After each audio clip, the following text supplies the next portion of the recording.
So here we go again, Bills Mafia. There's a lot going on in Buffalo right now, and we need to talk about it. We've got updates on Maxwell Harrison. We've got questions about James Cook's usage, and even Joey Bosa's snap count is raising eyebrows. But let's start right at the top. What's the plan for Maxwell Harrison? When can we expect him back? And will he hit the ground running as a starter, or will the Bills ease him in? Look, getting Harrison back on the field isn't just about him being physically cleared. It's about reps. He's missed the entire offseason, all of training camp, preseason.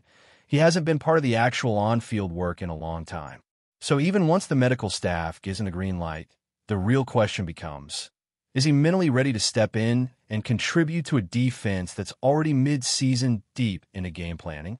But let's not forget why fans are excited. Harrison, on paper, brings upside. He's got traits that suggest he could eventually be a better option than Tre'Davious White, who, by the way, isn't even playing poorly. Trey has started 2 games this season, and in that small sample size, he's only been targeted 7 times. Of those, 5 were completions for a total of just 27 yards. That's not bad. That's actually pretty solid. He's also been mostly dependable in run support. Sure, he got burned on that blitz where Tua escaped contain, but overall, his tackling's been on point. So, this isn't a panic situation. This isn't, we need Harrison because our corners are a disaster. It's more like, we believe Harrison can raise the ceiling of this defense. And honestly, that's an exciting place to be. Once he's back, don't be surprised if this turns into a platoon situation. Situational football. You rotate Trey and Max depending on matchups, schemes, and game flow. The goal, though? You want Harrison to eventually become your full-time guy opposite Christian Benford. But to get there, he needs reps, real reps, not just practice. Game snaps. It's a tough balance. You can't throw a guy out there cold and expect peak performance, but you also don't want to disrupt the rhythm of a defense that's trying to find its identity. The good news? This upcoming game is the last one Harrison has to sit out on injured reserve. Once that clock starts, the Bills have a 21-day window to ramp him up. Let's hope he's ready, because the potential payoff is huge. Now let's pivot to the offense, and more specifically, Josh Allen and the deep ball. There's been a lot of chatter about whether the Bills should be taking more shots downfield. Should Josh Allen just rip it deep into coverage once in a while to test the waters, even if it's risky? Absolutely not. That kind of mentality doesn't win football games. This isn't Madden. You don't just chuck it deep to keep the defense honest. That's how you rack up turnovers and kill drives. Josh Allen said it himself on the Pat McAfee show. Defenses are sitting in soft zone, daring the Bills to take the underneath stuff. So what do? You take what they give you. That's smart football. The Bills are calling deep concepts. The routes are being run, but the looks just aren't there. Especially in that Miami game, Josh was looking for those vertical options, but the coverage had them locked down. You don't force the issue. That's how you lose games. And here's the thing. This idea that there's a disconnect in the deep passing game, it's just not accurate. If anything, this part of the offense has been more efficient than ever in the last few months. Go back to the Jets game in Week 17 of last season. Since then, Allen has been dialed in on the deep stuff when the looks are there. It's about timing, execution, and taking smart risks, not random ones. What we're seeing is defenses making a choice. Against Josh Allen, you have to pick your poison. And right now, teams are choosing to get beat slowly by paper cuts, short gains, long drives, and Josh just slicing them up underneath rather than giving up explosives. And you know what? That's fine, because the Bills are showing they can win that way. Be patient, be efficient, and when the opportunity does show up down the field, take it, but don't force it. Now, shifting gears a bit, let's talk about Curtis Samuel. What's going on here? The guy signed a 3-year, $24 million contract. You'd expect him to be a regular contributor, right? Maybe 5 touches a game, used creatively, mixing into the offense. But here we are, 3 games in, and he's been a healthy scratch every single time. It's confusing, no doubt, but maybe the most surprising part is that the Bills coaching staff isn't forcing him onto the field just because of the contract. They're choosing guys like Tyrell Shavers and Elijah Moore, players with way smaller contracts, over Curtis Samuel. And in a way, that's a good thing. You want your team making decisions based on performance, not money. Still, you can't help but feel like the Samuel signing might have been a miscalculation. Sure, it's nice to have that depth if injuries hit, but that clearly wasn't the plan when he was brought in. You don't hand a guy $24 million just to keep him in your back pocket. And that leads into another snap count concern, Joey Bosa. Bills fans are impressed with what he's shown so far. But the question is, can he maintain this kind of workload over a full season? Historically, when Bosa was in Los Angeles, he played a ton of snaps, 70 to 80% of defensive reps early in his career. But after the injuries started piling up, that number dropped to around 50%. And honestly, that's probably the sweet spot for him now. You don't want to overextend a guy with his injury history. Through the first 3 games, Bosa's averaging 38 snaps per game. That puts him on pace for over 600 on the year, which is a little higher than you'd like. Ideally, you want that number closer to 500, maybe around 30 snaps a game. That would allow him to stay fresh, stay healthy, and still be a major impact player when it matters most, like in January. The Bills' defense is built on a rotation. Depth matters. So once Michael Hoy is back, you'll have more flexibility. You can ease the load on Bosa, give him the rest he needs, and still maintain a strong pass rush. And finally, we have to talk about James Cook. This man is getting fed.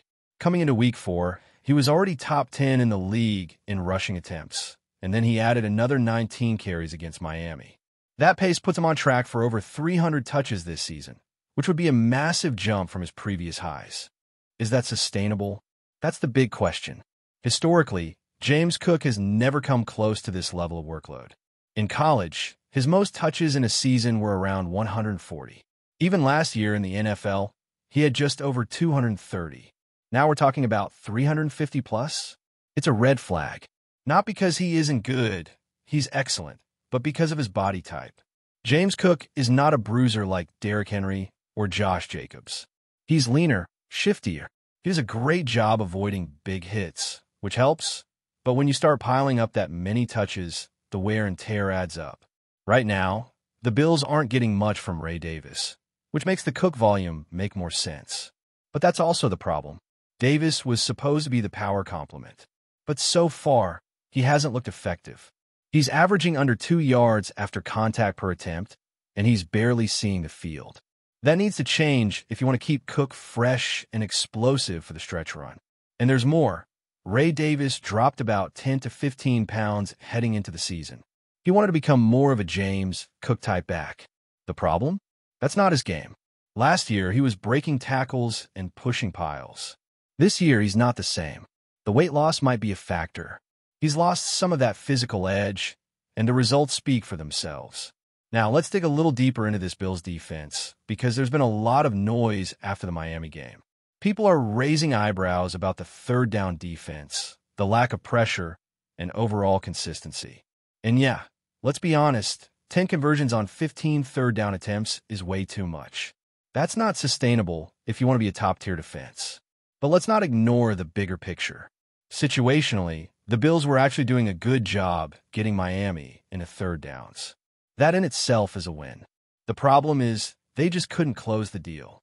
And that reveals a few things, not just with the secondary, but with the pass rush too. The coverage and the pressure weren't marrying up. That's where this defense is struggling right now. We also have to remember how many pieces are missing. You're without Maxwell Harrison. Michael Hoy isn't back yet. Larry Ogunjobi is sidelined. You've got rookies being thrown into the fire. Guys like Walker, Sanders, Solomon, who just aren't quite ready for this level yet. And even someone like Greg Rousseau is playing through a bone bruise in his knee. That's going to affect your explosion, your push, your stamina.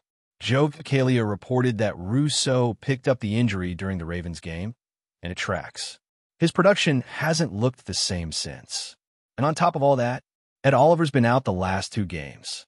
That's your best interior disruptor, and it matters a lot more than people realize.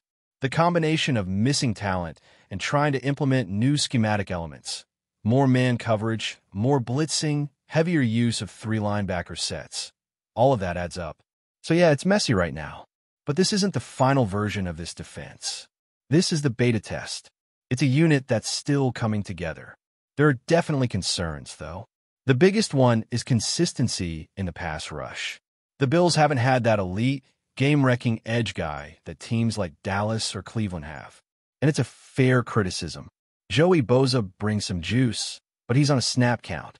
Groot, when healthy, is solid but not dominant. The interior has some talent, but without Ed Oliver, it's a lot of replacement-level play. That's why you're not seeing enough push up the middle, and quarterbacks are finding lanes. Now, to the question about stunts and twists, yes, the Bills are using them more.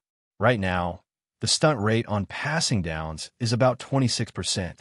That's a noticeable jump from last year, where it hovered around 20. So they're trying to get creative.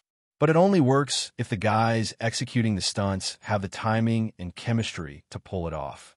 Right now, that's still developing. And let's be honest, when you're trotting out young, raw players on the line, you're not going to be able to run your most advanced stuff. The learning curve is steep. Once you get Oliver and Hoy back, those stunts are going to look sharper, faster, more disruptive.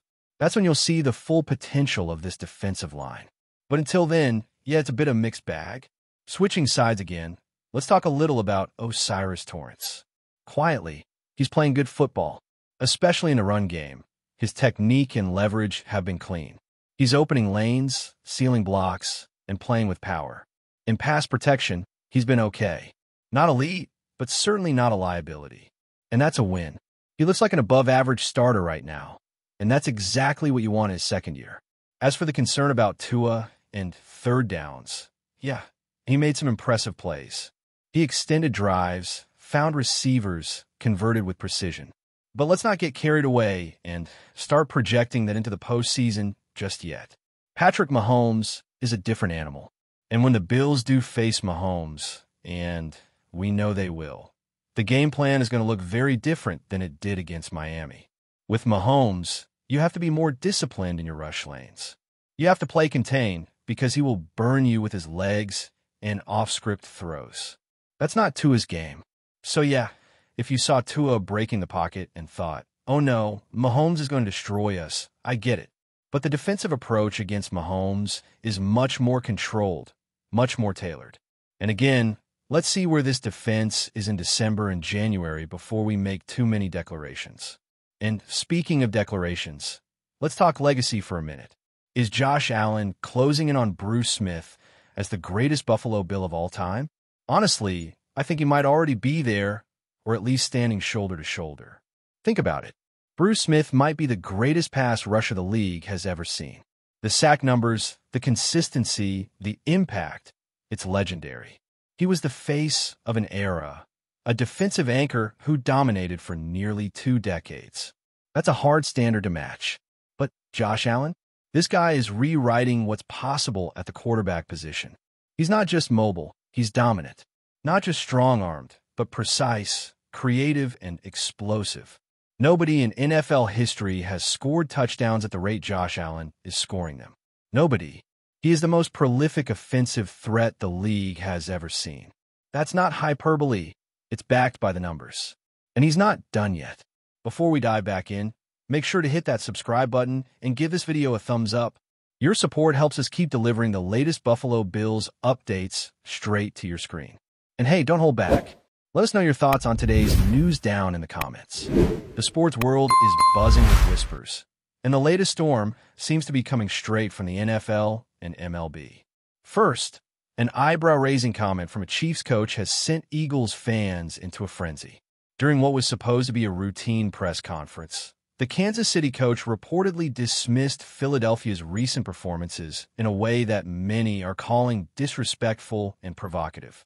The remark, though perhaps meant as light trash talk, has ignited social media debates, memes, and a surge of speculation about whether this is just gamesmanship or the prelude to a heated matchup later this season. Fans are already flooding forums and sports shows, dissecting every syllable, suggesting that the Eagles may respond not just on the field, but in the media as well. Meanwhile, over in Major League Baseball, an earth-shattering move has sent shockwaves through the American League. Julio Rodriguez, the young superstar who has been one of the most talked-about talents in recent seasons, has reportedly landed with the New York Yankees. Sources suggest the deal was finalized quietly, but the implications are enormous. The Yankees lineup suddenly becomes one of the most fearsome in the league, and the ripple effect could disrupt pitching strategies across the AL. Rumors are swirling that other teams may accelerate their off-season maneuvers, worried about matching New York's newfound firepower. Analysts are already speculating on how Rodriguez will gel with the squad and whether his arrival signals a new era of dominance at Yankee Stadium.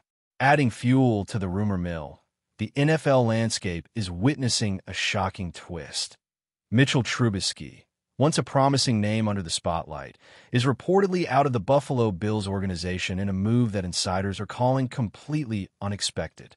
While details are scarce, sources hint at a negotiation that left both parties stunned. The potential ramifications are enormous. How will the Bills handle the quarterback shuffle? Is there a secret trade brewing, or will they promote from within? Fans and pundits alike are already speculating wildly, imagining alternate lineups and dramatic shifts in playoff odds. From trash talk sparking rivalries to blockbuster trades and sudden exits, the rumor mill in professional sports has never been hotter. One thing is clear: the next few weeks could redefine power dynamics across football and baseball alike. Whether on the field or off it, the drama is just beginning, and every whispered deal, every pointed comment could become tomorrow's headline. That's a wrap for now.